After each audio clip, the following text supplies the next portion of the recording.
The play centers on Hazel, who is a high-powered lawyer in London.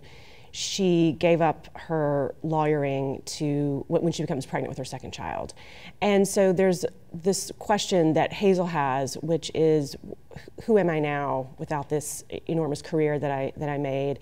And also, what happens if I'm actually a terrible mother, or if maybe I shouldn't have done this? Well, I think what I wanted to do was, in terms of the atmosphere, was to peel off the layers. So I think to take the audience on a journey where you're not quite sure what you're in, so that it's not just a thriller, it's not just a domestic drama, it's not just a sexual politics piece, it's kind of everything. Nancy hasn't made it easy to figure out who's the protagonist, who's the antagonist, who are we siding with when.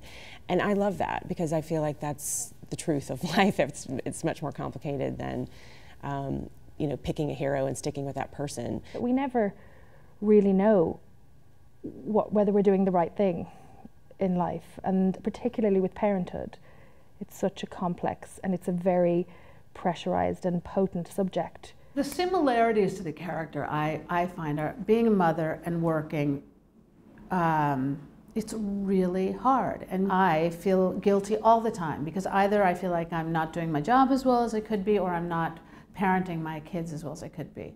And there's so much pressure on women to, to succeed at both things in ways that I think are completely unreasonable. This is my third collaboration with Mary McCann, which I'm thrilled about. I love working with Mary. I feel like she's got such emotional depth, and she's also a very technical actor.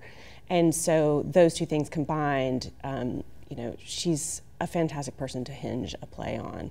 In the rehearsal room, we've been talking a lot about people's ideas and expectations around parenthood and around relationships, and then the disappointment or the struggle and the terrible fear of admitting that you don't feel like you're doing the job well. I cut short my maternity leave and came back to work, which is what the character in the play does. So I understand that part of you, that work is so much easier and sometimes it's more fun, and boy, that is a hard thing to reconcile.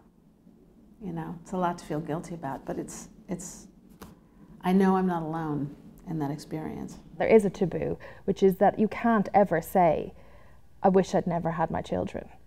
You can say it before you have children, I don't think I should have children, but once you've had children, it's a very difficult thing to articulate that you've made a mistake, and how to go forward while being honest. And that's part of what the play is looking at, is a woman coming to some sort of realization and then going forward.